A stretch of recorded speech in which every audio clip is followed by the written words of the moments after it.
Hello' everyone, কি খবৰ তোমালোকৰ? আশা কৰিছোঁ তোমালোক সকলোৱে ভালে কুশলে আছা।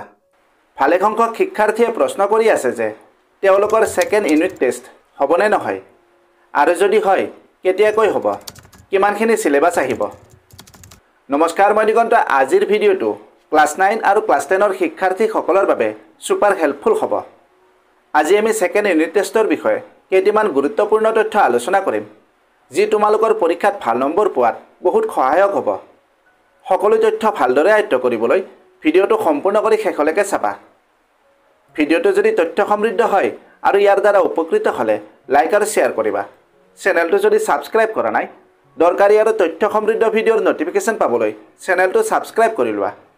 ব'লা এতিয়া মূল বিষয়টো আলোচনা কৰোঁ। প্ৰথম প্ৰশ্নটো হ'ল ক্লাছ 9 আৰু ক্লাছ 10ৰ ছেকেণ্ড ইউনিট টেষ্ট হ'বনে নহয়। অসম ৰাজ্যিক বিদ্যালয় শিক্ষা পৰিষদ চমুকৈ আছেবৰ একাডেমিক কেলেণ্ডাৰ মতে নৱেম্বৰ মাহৰ ভিতৰতে ছেকেণ্ড ইউনিট টেষ্ট হ'ব। স্ক্ৰীণত তোমালোকে এই ৰুটিন কেইখন দেখিবলৈ পাই আছা। ইয়াৰ পৰা বুজিব পাৰি যে বহুকেইখন জিলাত নৱেম্বৰ মাহৰ তৃতীয় সপ্তাহত আৰু শেষৰ ফালে ছেকেণ্ড ইউনিট টেষ্ট হ'ব।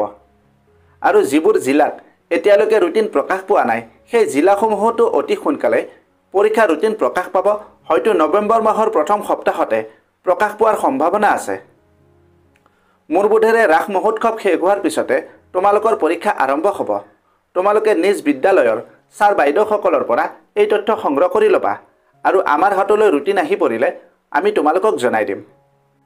2 নম্বৰ প্ৰশ্ন, কিমানখিনি চিলেবাছ আহিব। ছেকেণ্ড ইউনিট টেষ্টৰ চিলেবাছ বুলিবলৈ হ'লে ইমান বেছি লেচন চাব নালাগে। অক্টোবৰ আৰু নৱেম্বৰ মাহত যিবোৰ পঢ়াই আছে সেইবোৰে পৰীক্ষাত আহিব। আৰু যদি কোনো খেলিমেলি আছে কমেণ্ট কৰিবা, চিলেবাছখিনি আমি মজুত কৰাই দিম। ভয় কৰিব নালাগে, পৰীক্ষা 50 মাৰ্কছৰ হ'ব। আৰু পৰীক্ষাৰ বাবে দৰকাৰী প্ৰশ্নোত্তৰবোৰ আমাৰ চেনেলত উপলব্ধ কৰাই যাম। লগতে পৰীক্ষাৰ বাবে মডেল পেপাৰ আৰু বিগত বৰ্ষৰ পেপাৰবোৰ সময়ে সময়ে আপলোড কৰি যাম। প্ৰিভিয়াছ ইয়েৰৰ কুৱেশ্যন পেপাৰবোৰ প্ৰস্তুতিৰ বাবে এক মূল্যৱান সম্পদ। এইবোৰৰ পৰা তোমালোকে আইডিয়া পাবা কেনে আৰ্হিৰ প্ৰশ্ন আহিছিল আৰু এইবাৰ কেনে প্ৰশ্ন অহাৰ সম্ভাৱনা আছে। গতিকে পেপাৰবোৰ ভালদৰে চাবা। সময় কম, আকৌ পৰীক্ষা আহিল, মোৰ পঢ়া পাতি হোৱা নাই, সেইবোৰ ভাবিলে বেছি ক্ষতিহে হ'ব। তোমালোকৰ হাতত এতিয়াও 15 বা 20 দিন সময় আছে। ছেকেণ্ড ইউনিট টেষ্টৰ চিলেবাছ মতে প্ৰস্তুতি আৰম্ভ কৰি দিয়া। ভিডিঅ'টো যদি হেল্পফুল হৈছে তেন্তে বন্ধু বান্ধৱীৰ লগত এই ভিডিঅ'টো শ্বেয়াৰ কৰিবা আৰু লাইক কৰিবা। আজিলৈ ইমানতে এৰিলোঁ। অতি সোনকালে আন এটা আকৰ্ষণীয় বিষয়ৰ সৈতে পুনৰ লগ পাম। ধন্যবাদ। का शॉर्टकट मेहनत और डेडिकेशन, ये चैनल बनाए तेरा परफेक्ट फाउंडेशन। सब्सक्राइब करो, join this ride, let's grow together side by side.